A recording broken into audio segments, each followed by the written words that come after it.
তোমাকে কি কোনো বাহানাতেই আটকানো যাবে না? মৃদু হাসল সাইবান। ইরামের হাত বিড়াল ছানার মতো নিজের মুখ ঘষতে ঘষতে বলল, তালা আটকায় চাবিতে, মাছ আটকায় বড়শিতে, আর আমি আটকাই আপনাতে। ঝুঁকে এলো সে। স্তব্ধ অর্ধাঙ্গিনীর সন্নিকটে থেমে প্রাণ ভরে তার ভ্রুজোড়ার ভাঁজ, চেহারার লালিমা এবং ঠোঁটের কাঁপুনি খেয়াল করল। বৃদ্ধাঙ্গুলে ছুঁয়ে দিল সেই ঠোঁট। ইরাম শিউরে উঠল, পরক্ষণে ফিসফিসিয়ে বলল, পরে যেন বলো না আমি তোমায় সাবধান করিনি। আপনি তো আমার জন্য গোটা একটা বিপদ সংকেত। আসতে যেতে সাবধানতা ভাসে, তবুও যাই বারবার পিছনে। নরম ঠোঁটের উপর নিজের ঠোঁট বসিয়ে দিল সাইবান, প্রথমটাই আলতোভাবে। ইরামের হাত দুখানা ঠেলে দূরে সরাতে চাইল এই প্রণয়কে, অথচ আজ তা পারা গেল না। নবসূচনা গ্রাস করলো তাকে, নতুন প্রত্যাশা, আশা, ভরসা এবং স্বপ্নের উদয় ইরামকে আর নির্বিকার থাকতে দিল না, সাড়া দিল সে। সাইবান তাতে তাতে সেকেন্ড খানেকের জন্য জমে গেল, বুঝি এমন উৎসাহ আশা করেনি। ঠিক পর মুহূর্তেই সব দ্বিধা দ্বন্দ্ব ভেঙে চুরমার হয়ে গেল। দুহাতে ইরামকে কাছে টেনে নিজের সাথে পুরোপুরি মিশিয়ে ফেলল সাইবান। ইরামের চোখ জোড়া বুজে গেল, সে শুধু অনুভব করে গেল তার ঠোঁটের মাঝে সাইবানের ঠোঁটের বিচরণ। I want you my precious. ভারী নিঃশ্বাস ফেলতে ফেলতে তার ঠোঁটের বিপরীতে ফিসফিস করল সাইবান। তার উজ্জ্বল চেহারাটা কেমন যেন রক্তিম আভা ধারণ করেছে। কপালে চুল এলোমেলো হয়ে পড়েছে, ভ্রু প্রার্সিং অশনি সংকেতের মতন চিকচিক করছে, আর ওই চোখ জোড়ায় যেন জনম জনমের মোহ। এরম বিমুগ্ধ চেয়ে রইল। সাইবান তার নাকের ডগায় চুমু খেয়ে আবারও বলল, এত আদর আর বুকে রাখা যায় না। আজ আমার আদরিনী হয়ে যান না। এরা মৌখিক কোনো উত্তর করল না। দুহাত বাড়িয়ে স্বামীকে কাছে টেনে প্রথমে তার কপালে চুমু দিল, অতপর পুনরায় সেই ঠোঁটের ভাঁজে নিজের ঠোঁট ডুবিয়ে দিল। সাইবানের আঙ্গুল তার চুলের মাঝে চলে গেল, আঁকড়ে ধরল যেন সমস্ত অস্তিত্বকে। এরাম নিজেকে বিলিয়ে দেওয়ার সাহস করল। চোখ বুজে ফেলতেই মনে হলো যেন অসংখ্য হাত তাকে চারিপাশ থেকে জাপটে ধরতে চাইছে। হাজারো স্মৃতি ভাসল মানসপটে, অন্ধকার ঘর, চিৎকার, শরীরে দাগ, রক্ত, উন্মাদ করা হাসি, বিকৃত উদযাপন। শরীর কাঁপলো সেই দুঃসহ স্মৃতির তাড়নায়। তবে আজ নিজেকে সরিয়ে নিল না সে। নিবেদন করলো সেই এই বেপরোয়া ঘূর্ণিঝড়ের সামনে। পরিণতি কী হবে জানা নেই তার। এরামের শরীরটাকে শটান শূন্যে তুলে ফেললো সাইবান, যেন পুতুল মাত্র। হন হন করে হেঁটে বারান্দা থেকে চলে এলো রুমের ভেতর, বিছানার একপাশে সযত্নে শুইয়ে রাখলো। এরা উঠে বসার সুযোগটুকুও পেল না। এর আগেই সাইবানের ভারী শরীর চেপে এলো তার উপর। অর্ধাঙ্গিনীর ঠোঁট পেরিয়ে চিবুক, কানের লতি ছুঁয়ে গেল তার অধর জোড়া। আদুরে গলায় ইরাম ডাকলো, আলাদিন। সাইবান হাসল, আবেশিত গলায় বলল, হ্যাঁ, আপনার আলাদিন। ইরামকে জড়িয়ে ধরল সাইবান, প্রাণ ভরে অনুভব করলো অর্ধাঙ্গিনীর প্রতিটা কম্পন, প্রতিটা প্রতিক্রিয়া। দারুণ মুগ্ধতা গ্রাস করলো তাকে। কিন্তু হঠাৎ আ ওয়া জমে গেল ভয়ে। ঘোর থেকে বেরিয়েছে এমন দৃষ্টিতে তাকালো একে অপরের দিকে। টকটকে লাল হয়ে ওঠা মুখে চেয়ে রইল ইরাম স্বামীর মুখ পানে। তারপরে মাথা কাত করে দেখলো পাশে বিছানায় আরেকটু দূরে শুয়ে হাত পা ছুঁড়ে কাঁদছেই যান। এক মুহূর্তের জন্য তার কথা মাথা থেকে বেরিয়ে গিয়েছিল দুজনের। ভীষণ লজ্জাবোধ হলো ইরামের। সাইবানের বুকে হাত ঠেকিয়ে ঠেললো, সরো, কচুপু কাচ্ছে। অথচ এক চুল নড়ল না সাইবান। মাথা কাত করে তাকিয়ে থাকলো ইজানের ছটফট করতে থাকা শরীরের দিকে।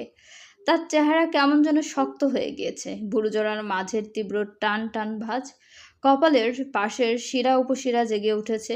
স্ত্রীকে বিদ্যুৎ দিলে যেমন ধীরে ধীরে গরম হয়ে ওঠে, সাইবানও ঠিক তেমন গরম হয়ে যাচ্ছে। আরেকটু হলেই বাষ্প ইঞ্জিনের মতন তার মাথা থেকে ধোঁয়া বেরোনো শুরু করতে পারে। এরাম উঠতে চাইলো, এবার খানিকটা জোরেই ধাক্কা দিল। আলাদিন। ধপ করে তার কাঁধে মাথা গুজে ফেলল সাইবান। ছেলেটার শরীর কাঁপতে শুরু করেছে। দুই হাতের আঙ্গুল বিছানায় চাদর এত শক্তিতে আঁকড়ে ধরেছে যে আঙ্গুলগুলো ফ্যাকাশে বর্ণ ধারণ করেছে। এরাম ফিসফিস শুনতে পেল নিজের কানে, তামান্না ভাটিয়া, তামান্না ভাটিয়া। দুরো শয়তান বাচ্চাটা।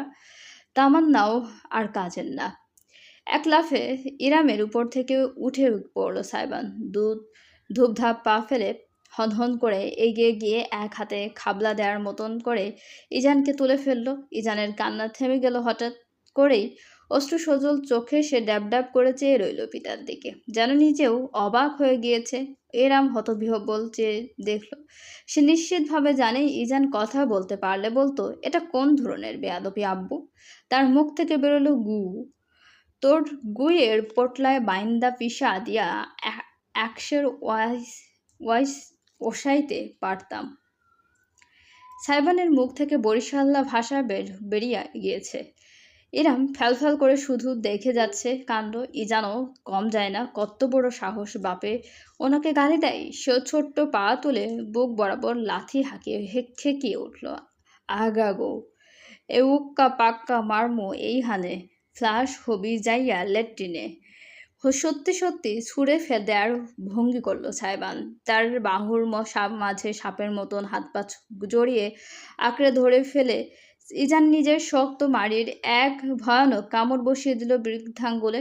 সূচ ফোটার মতন একটা ব্যথা হলো। সাইবান ঝটকা দিয়ে উঠল। আহ!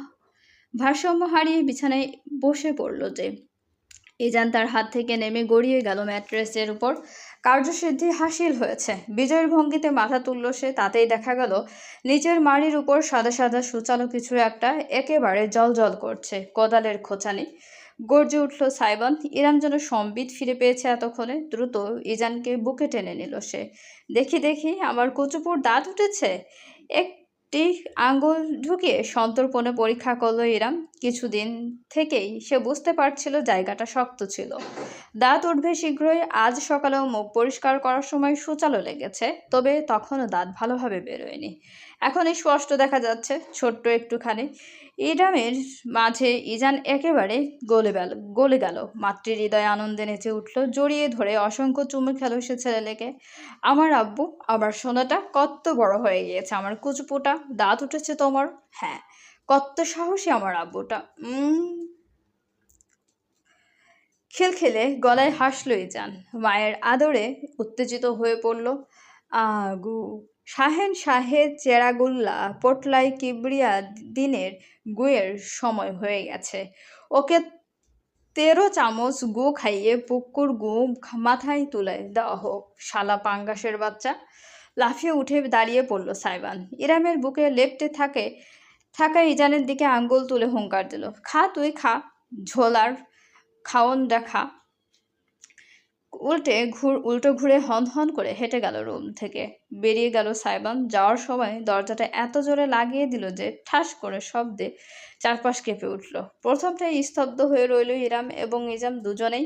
পরক্ষণেই একে অপরের দিকে তাকিয়ে ফিক করে হেসে ফেলল। ছেলের কপালে কপাল ঘষতে ঘষতে ইরাম বলল, আব্বু তো চেতে গেছে রে কুচুপু।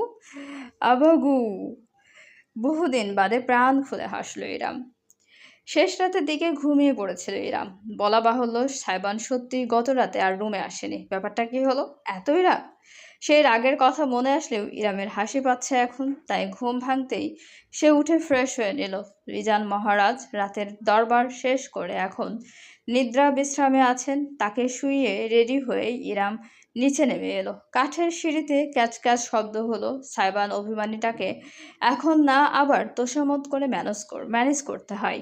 নিচে নামতেই বেশ কিছু খাবারের সুঘ্রাণ নাকে গেল ইরামের। সামনের দৃশ্য দেখে তার পদক্ষেপ সিঁড়ির মাঝেই থেমে গেল। বিস্মিত নয়ন মেলে দেখল সে নিচের বসার ঘরটা মরিচ বাতি দিয়ে সাজানো হয়েছে। পুরাতন দিনের বিয়ে বাড়ির যেমন রঙিন কাগজ ত্রিভুজের মতন কেটে কেটে ঝোলানো হতো, তেমন ঝোলানো হয়েছে। কয়েকজন কর্মী নিরলস পরিশ্রম করে যাচ্ছে এখনো। টি টেবিলের সামনে মেঝেতে বসে অনুরাগ রঙিন কাগজ কেটে কেটে দিচ্ছে সে। পাশে সুগন্ধা বসে বসে ঝালর বানাচ্ছে। মিশির সোফায় বসে বেলুন ফুলিয়ে রাখছে। হঠাৎ করে দেখলে মনে হবে বুঝি 90 দশকের কোনো অনুষ্ঠান বাড়িতে ঢুকে পড়েছে কেউ। এরাম অবাক হয়ে সামনে এগোলো। অবশেষে চোখ গেল ওই মানুষটার দিকে। সারা রাত কথাই ছিল, বুঝতে বাকি রইল না। দেয়ালের কাছে চেয়ারের উপরে সাইবান আঠা দিয়ে একটা পোস্টার টানাচ্ছে সে। সেই পোস্টারে লেখা, আজ আপদের জন্মদিন। কিন্তু বর্গে জ এর বদলে ভুলে ঝ লিখে ফেলেছে। জন্মদিন। সেটা আবার নতুন করে লেখারও প্রয়োজন বোধ করেনি। ঝ কেটে ওখানেই বানান ঠিক করে লিখেছে আবার আজ আপদের জন্মদিন। সাইমন সেখানে দাঁড়িয়েই মার্কার হাতে নিয়ে কি যেন দেখলো।